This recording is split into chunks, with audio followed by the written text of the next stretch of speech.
What's up, loves? Welcome to another episode of Hustle and Vibes. I'm your girl, Pink Vibes, and today I'm joined with my brother from another mother, Mr. DJ Kage. How you doing, Pinky? I'm good, brother. How are you? I'm doing so fine. You doing so fine? I know that's right, period. He said I'm blessed. That's right. Why stress? That's right. Hello. Please, indeed. Yes, okay now. Now, of course, your name is DJ Kage, right? Yeah, of course. But you are like a jack of all trades. Yep. You DJ. Yep. You direct. That's correct. And you also produce. That's correct. Now, actually, this is the mastermind behind both of videos that I'm a part of, Little Mama and Fallen. Oh, yeah, with Niggas Arubis and Briss. And Briss. Hello, Niggas Arubis, for sure, most for famously, sure. Pinky. Yeah, okay. Ooh, probably one more time, my For sure. brother. Hype your friend up. sure. Like, no. So, how did you start DJing? Well, DJing started in high school because, you know, my love for music and growing up listening to music. Mm-hmm. At the time, hip-hop artists always had a DJ for the most part, and the DJ had a song, their own song in the mix, in their tape. And to me, sometimes the DJ song was the best song Come on. in the song. At least that's what made me want to be a DJ. So following that track, high school, becoming a DJ, making mixtapes in high school, selling them at the clothing store I used to work at in the mall. Okay, DJ Polo man. came by, was like, "Who's this playing music right now?" And they were like, "Oh, that's Kage right there selling shirts." Nice. And so me and Polo hooked up. He became my mentor. Mm-hmm. That then carried me to, then I left Detroit for a little bit to go away to college, took DJing to putting myself through college. Nice. And then while in college DJing, I picked up producing, was working with artists ever since then, and came back home from school and then kind of put the turntables away for a little bit because I had to then build a career. Yes, yes. But still stayed steady and more heavy on the producing side. But DJing still comes up when it's time to do a show, when it's time to add cuts to producing. So True. I then started a couple years later getting that bug again with DJing, because ain't nothing like being on that stage and DJing for other cats and getting as a group. But man, when you have the opportunity to control an entire room, isn't that amazing? Control the vibe for that and take them through stages if you have the musical knowledge, of not just to keep, we're just going to play hip hop all night, or we're just going to play this. I mean, my musical influence is a little bit of everything. I'm sorry, country, not so much. But everything else, you know, I pretty much rock with. You know, I just haven't gotten into the right country artists, I guess, I'll say. But you're going to find them one day, okay? I mean, Garth Brooks, I remember Thunder Rose. That was pretty much, you know, my one country. Who doesn't love Garth, man? Like, you know, We think of country music. Come on, right? That's about it. You are a mess. Yep. So, what are some of the DJs that you used to listen to? Well, who are some of the DJs you used to listen to growing up? Oh, man. Well, I had the opportunity and was blessed to one of the last shows that Run DMC did here in Detroit at St. Andrews. Nice. I was opening with Champtown and Diffusion, and I was the DJ working the board and DJing during their set, and Run DMC was the headliner that night. So I got to meet Run DMC, Jam Master Jay. I got to, but looking up to DJs, it was like Jam Master Jay, Jazzy Jeff, Tribe Called Quest, Shaheem, you know, Eric B, Rakim, come on. Okay, all the greats, man. All the greats. You know, so nice. Those are the ones. Nice. So when you are DJing in a room full of hundreds and hundreds of people, how do you know the right song to play at the right time? Well, it's all a vibe to me. It's, you can tell when you play a song, and it may be the hottest song in one room, right? But you're in another place, and it's another area of the same town even, but different sides have different vibes. Come on. And you put a song on, you can literally feel the room deflate sometimes. You just feel everybody's hype, and you let them be hype, and you come to the next thing that you think is going to keep that vibe, and you kind of see maybe a quarter or some people start to, okay, this is time to go get a drink. I'm like, no, it ain't time to get a drink. It's time to go to the next boo, and then switch it up and keep it moving like that. For sure. I think I also have that style, and one last DJ I totally forgot to mention and can't forget is Jeff Mills, a.k.a. The Wizard, Detroit's own. Growing up, listening on WJLB, I believe, and of course, and skip this part because it's going to be long-winded. That is okay. Who brought Prince in? Come on. It'll come Midnight to Funk you. Association. Come on, help me out. Let's see. Come on. But it'll come back to you. All right. It'll come back to you. It'll definitely come back to you. Yeah. So, all right, you had the DJing, but you also produce, right? So producing and DJing works hand in hand. Yep. So when you are creating a beat, tell me about that process. Well, for me, it depends on two different type of vibes that when I start making a beat, I have to consider what I'm going to start with sometimes. Whether I'm going to start with a sample, maybe as an inspiration. And sometimes as that, I'll just come down here and say, what do we feel like today? I don't know, 1970s Italian horror flick. Start looking up some stuff, and I'm giving away some tricks right now.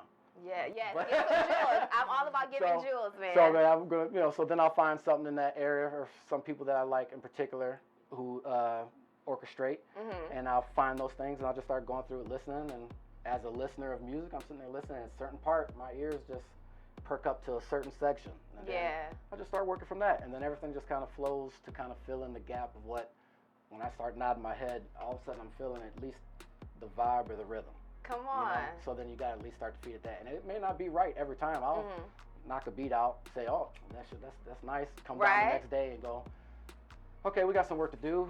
Nice. You know, we're going to tweak it up, but that's usually the process. Okay. Now, do you apply that when you are directing videos? That same formula? That all comes sometimes based on the budget. Okay. You know, let's be real. Touche. Sometimes you are getting hit, especially when you are at a certain level and you can provide a certain quality. You definitely deserve a certain rate. True. Right. True. But yet, coming up in this and working with as many artists as I've worked with, I understand how the pocket structure lines with certain cats. You know what I'm saying? And so you try not to be out of a range to make it unreachable for dudes that you would love to work with. You know what I'm saying? So sometimes you'll kind of lower certain things in order to get certain things together, but at the end of the day, you probably could have brought bigger things to it. And so sometimes it's just like, artists is just like, I just need a fancy place and me and the camera. And so that's what I mean by now I'll get you that, and it's going to look dope, and it's going to be cut really quick and stuff, and it'll look nice. But then sometimes you have those artists that, how much for 3-4 days? Okay, what do you mean? Well, I want to go here, we want to go here. Different locations. And they have like a different location or a different storyline or person they're interacting with for almost every line in the story. Then it's like, okay, well, I hope your budget's right where it needs to be, because we're going to get to work. And then in those cases, I love that stuff too. So I can do the quick, down and dirty, we shot a video in 3 hours, or I can spend as many days as it takes to get it done. Nice. So to any young directors out there who, they have that vision where they want to shoot. What do you mean young directors? What are you trying to say? Young or old, any director out there, male or female, Yeah. And they want to, give people the good vibes and be a DJ. What's some advice for them? Well, for me, when you look in this room, for instance, everything came from investing in myself. First and foremost. First is just invest in yourself. Nothing comes without putting in some form of work in something. Yeah. And then turning that into something else. For sure. And then even when my first thing was, okay, let's say turntables. Put myself through college and then start producing. But then the money that I started producing with, when it was just maybe a keyboard, the money I started making with producing records for that, then turned into buying other pieces of equipment. So the money I was even making from making music, I always considered that my my alternate money source, and I only put it back into what I could do to progress my level of what I was doing. So whether it was one keyboard, to a compressor, to a microphone, to a table to put all your stuff on, to machine software, whatever it is, one thing led to the next. And it's always if you have the love for it, you're always going to work on your craft. That's always going to be the fun part. For sure. And as long as you keep doing that, everything will kind of come to you. It's nice to say that, but at the same time, you do have to be proactive. Yes, you have to manifest. There's a whole, I'll put the vibes out into the world, and I hope and know everything, all my blessings are going to come to me, but you have that's to work nice. For it. Yeah, you got to work for it, But just like I said, putting out them seeds, putting out them work, putting out stuff for free, putting out stuff that you just love to put out. Yeah. You know what I'm saying? I've got albums out that are just for free, just so that people can hear at least a quality, a level of vibe. Right. And the next time I try to put something out that then has a price tag to it, they at least know where I'm coming from. Come on. So things like that. So you got to be workable. You got to put in energy and time in yourself, invest in yourself, and reach out. Start build to relationships. Things. Yeah. And if you're a young videographer, for instance, and you want to make videos, but you don't.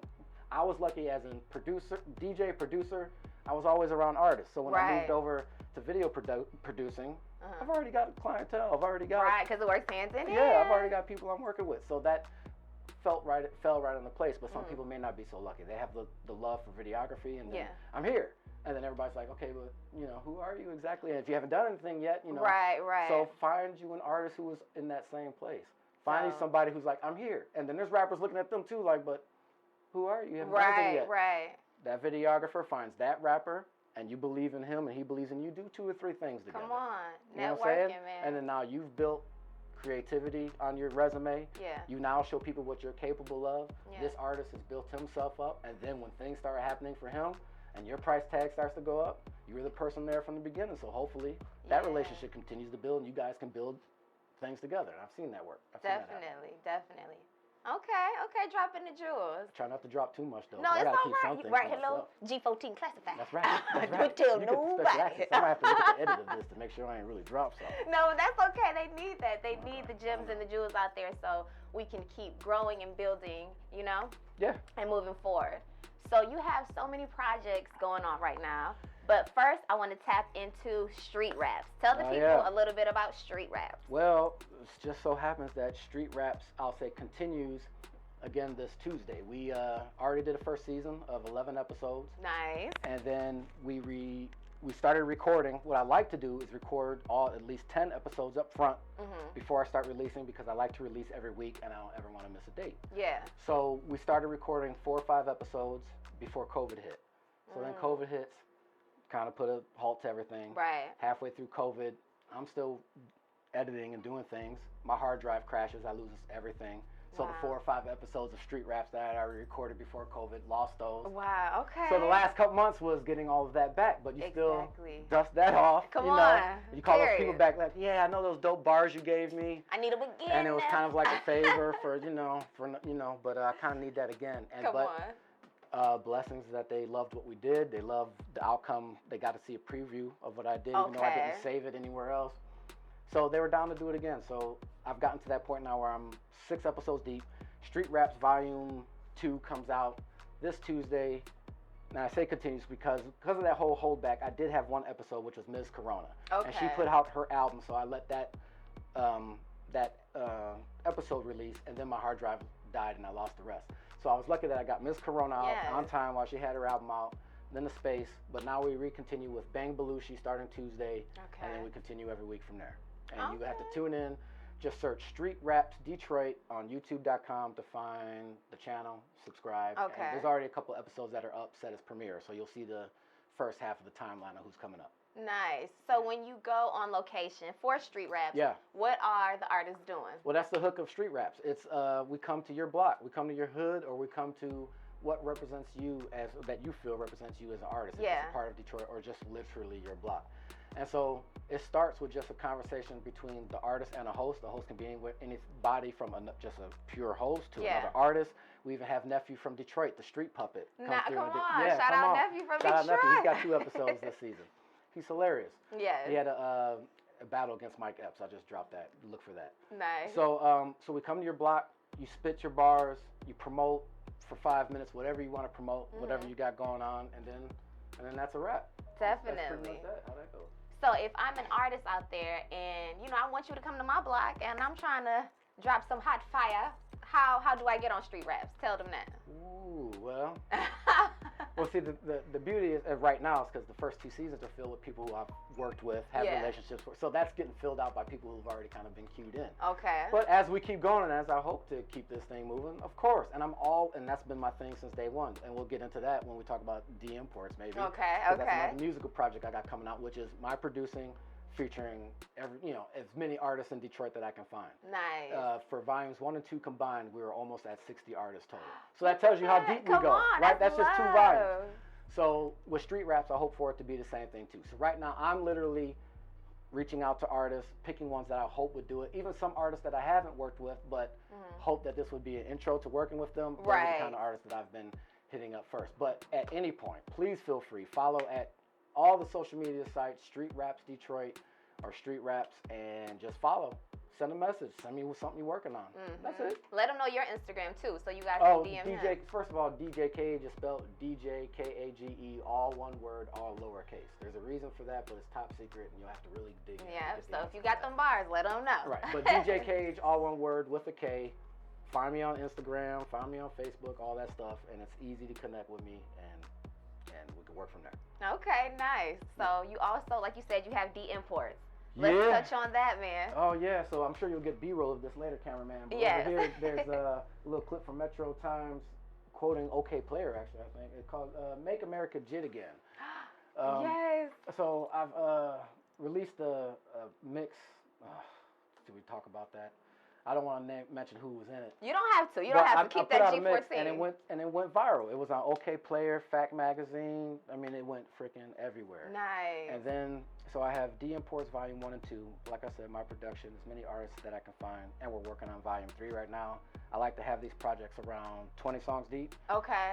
Right now I'm 10 songs deep. Okay. And I try to keep the artist lists, kind of secret until I start to load it up. Yes. But as always, like with street raps, like with D Imports, my roots run deep, and so I feature as many artists from as many different blocks, different styles, new artists, staples, you know what I'm saying? So Cheddar Boy Malik to this other cat you've never heard of, but this cat's dope, and let me show you why I think he's dope. The whole spectrum of artists. So artists coming up, artists that you're already aware of, and so that's kind of been my blend, my vibe, my brand really for stuff that I do, and I continue that through everything that I do. That's so dope. Yeah, I know. That's so dope. So I feel like, of course, we're in the D, and I really feel like we are the new Motown, right? Yeah. Because you have so many dope artists and so many dope producers and just creatives as a whole. Detroit is having a new musical revival movement.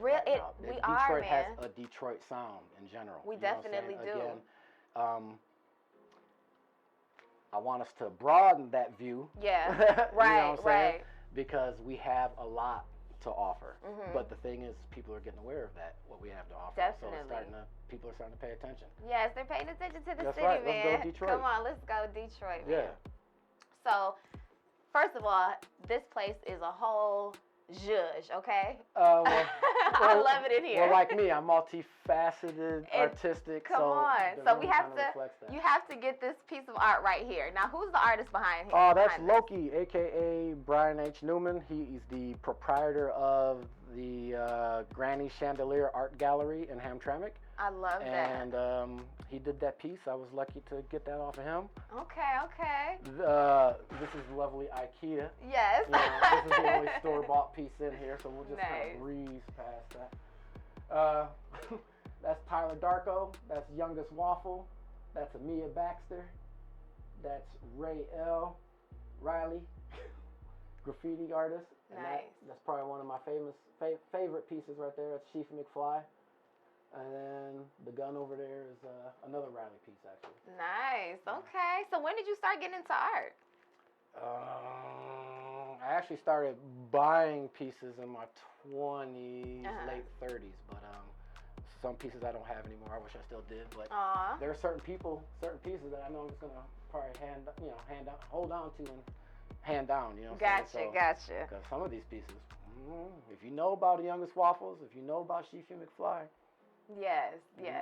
So I'm about to test your musical skills. Yeah. I'm about to give you a little half piece of a song, and let's see if you can name the artist. Oh God, if I fail at this, you definitely cut No, I'm gonna make it easy on you. Okay. Some say the blacker the berry. The sweeter the juice. Yes. I say the darker the flesh and the deeper the roots. Who's the artist? That's Tupac. Yes, sir. I get around. I love it. Nope. No. Nope. That's see, now that's the part you're gonna have. That's not Dear Mama. That's the keep your head up. Yes, sir. Yes, sir. I'm in the same era though. It's still around. Right. Yeah, you got the artist. Okay, let me give you another one. Let's see. Big Pimpin', Spending Cheese. Who's that? Well, of course, that's got to be. He's no longer with us these days, but. You sure about that? Wait a minute. You know what? I used to always get him confused. You know why? Because they always done music together. Because there's multiple people on that song. It is multiple people on that So song. you have to give me. Don't give me the hook. Don't give me the hook. Give me the verse. See, you got to have me have one of them. Yeah. See? Yes. But see, I already know because I already know. So give me another one. Let's see. All right. We're gonna do. Let's do. All right. Let's see if you know. Well, anyways, that was Big Pimpin' by Jigga Man, and you were right because Pimp C is no longer with us. Pimp C is no longer with us. Yes, Pimp C you're was right. on that, but I always think of Pimp. I know that's Jay-Z's song, right? But I've got literally have the album on the wall right there. I have like my favorite albums up there. But come on, Pimp C. Okay. Let's see. We're gonna do another one. let's do Salt and Pepper and Heavy D up in the limousine, hanging pictures on my wall. Every Who's that Saturday, artist? Rap Attack, Mr. Magic, Molly Mall. Yes. Come on, man. That's Big Papa. Big Papa. Speaking of which, if you haven't seen the Netflix documentary that's got all the old footage of, and they're going through, Notorious Big. Yeah. Check it out. That's Nice. Netflix, Notorious Big documentary. Dope. I really say like Pac and Big were like the reasons why I fell in love with hip hop. I remember being a little girl and my dad owned a club named Tropical Hut, right? So growing up, we heard all types of music. Hip hop. Is that downtown? No, it's on Livernois and Finkel. Okay. It's closed now, but we heard, so many different types of music, hip hop, R&B, soca, dancehall. But I just remember like Pac and Biggie standing out to me. Mm-hmm. And my mom would be taking us to school in the morning, and I would be rapping the full song. She Hopefully was like, the radio version. yes, right. Yeah. And she used to look at me like, how is this 7-year-old, you know what I'm saying? Like, verbatimly rapping these rap songs, but I think that's when I really fell in love with hip hop. Yeah, absolutely. How do you think hip hop would have changed if Big and Pac were still alive? Man, that, there's a lot of things that probably wouldn't. We had a certain, not that it's inevitable. Hip hop hit a certain era, and I think we're turning the corner and coming out of it. Yeah. Where it became so bubblegum, and then the mumble rap era, and then certain rappers were getting attached to being mumble rap rappers that weren't necessarily mumble rap rappers. But there's certain candy colored ones that we can point out right away that we say, how in the world did we let this fly?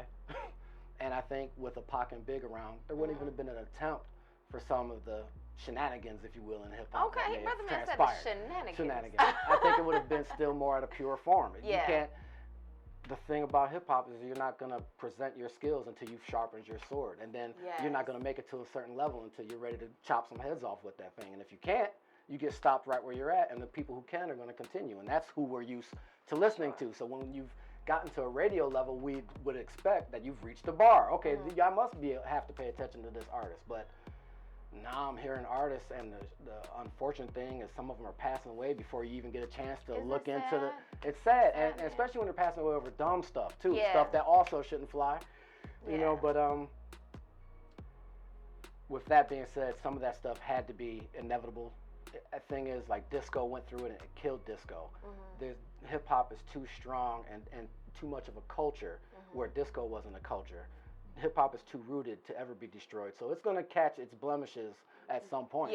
But we'll shake that off like fleas, and like right now, and that's the other thing about Detroit as far as like real spit. You know what I'm saying? You're getting real spit out of Detroit. Even our trap rappers are bringing fucking. Come on, the fire, all right, excuse me. I'm sorry, but that's okay. all. You start getting me thinking about thinking about our FMBs and our Sada babies and stuff. Man, come on, bro. Dopeness. So we on fire. So we have it right now. Detroit's for sure. So who is DJ Kage listening to when he's riding?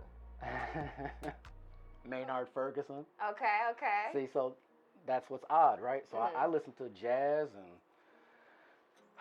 Jean-Luc Picante, you know what I'm saying? I relax kind of when I'm on my drive and stuff, but I'll come home and take it and flip it into a beat in a minute. But as far as like, hip hop is weird right now because I haven't been able to DJ in front of a crowd in almost a year and a half. Right, because But luckily, being multifaceted, I can then work on other things. But music for me, like even just being interested on who's on the radio and all that stuff, it's been hard for me this last year, which is why I think also digging into what I've been working on, the Street Raps, D Imports Volume 3. I've been reinvesting into my musical, experience and creating that experience for other people. Right. So I always like to ask people, when you're gone, what do you want your legacy to be? When DJ Kage is no more and your family and your friends and your fans just have that memory. Well, first of all, I hope they find everything at, first of all, just search DJ Kage, DJ Kage, all one word, all lowercase. You'll find my discographies, you'll find my links to my videos. Hopefully that stuff will last forever. But as far as an artist, as a producer, as a director, you will always remember that I was somebody who's always reached out to people who weren't normally reached out to. I've always worked deals and free things with people just for the art, for the music. For the love and of it. for the entirety of everything that I've done, it's always been because I love hip hop first and foremost. So if I have love for it and I think I have a talent for either producing it or presenting it in a certain way, I'm always going to do that regardless. And I've been lucky that at least I've been at a certain level where other people want to come along for the ride. Yes. And then so I've enjoyed that ride, and those have been some of the longest relationships that I've had with people, is people that I've, you know, co-opted with and worked and collaborated with and done art with, whether it's been musical, video, or whatever. Those relationships are special bonds that happen not with a normal friend or whatever. So I'm appreciative of those relationships, and those are real relationships when I create with people. So and that's they the matter. Thing is that one, I've no games, no gimmicks, always been doing this shit, and I've always done it for the streets that I've come from, and I've done as much as I can, and at the same time, I'm thankful for those that have come along with me in business to help me keep this thing going. So I love it, man. Yay. I appreciate you so much. Hey, man, congrats bro. on everything you're doing, too, Thank by you, the way. bro. I see what you're doing. Thank you. You know, big ups. Keep This hopefully you get all the motivation and credit that you deserve, and you keep it going, and I wish you much success with everybody that you're working behind the camera with, in front of the camera with. Yes. And I just, wish y'all the best success of anything y'all got moving forward, because you deserve it. I appreciate that from my heart and my soul, man. Like, he has really seen me grow as an artist. Like, we've came here many of days and many of nights, like, all right, we're gonna, talk about greatness, and I can't wait till we're on our private jet, and we've literally been manifesting, Yes. So to actually see these things come to fruition, it's like, you have to keep your village, those people who've seen you transition from just normal, everyday person to someone who's really walking in their purpose, so when people like you or anyone who's seen like my journey and seeing how far I've come, like, it means like the world to Absolutely. me. Same here. Yes. And you know the difference when you're hanging around somebody who's like, oh, I don't think you could do that, versus when you gonna do more of that shit. And that's the people you keep around you. I've been lucky and blessed that that's my company. Yeah, that's your village. Anybody who was probably like, you can't do that, they're not doing that same thing somewhere else, not doing it, while I am actually doing it. So Come on. Let's keep it going. And I'm beyond proud of you, everything that you do. Thank you. Yes, and we're definitely gonna tap back in, Yeah, for sure. I've got a bunch of stuff still coming up. I mean, what did we touch on? I can only give away so much right now, but D Imports Volume 3 on the way. Street Raps Volume 2 starts Tuesday. Just search Street Raps Detroit on YouTube, you'll find it. And then on the horizon, Grand Design Volume 3 with Mike Phelps. It's gonna be bananas. Okay, you say you busy. Busy. Well, excuse me. I'm not mad at it. Now, before I get out of here, man, I know you busy. You have to give me a little sample, a little taste, a little splash of the DJ Kage. I'm gonna work on something, because like I said, for the last year, this arm's probably a little rusty. Okay. You know what I'm saying? So, been shooting with this arm. Let me find out. And this arm, the DJing thing's a little rusty, but we'll work a little. You put some on, okay? For sure. Well, you guys make sure to tune in with us next time, and this has been another episode of Hustle and Vibes. Peace.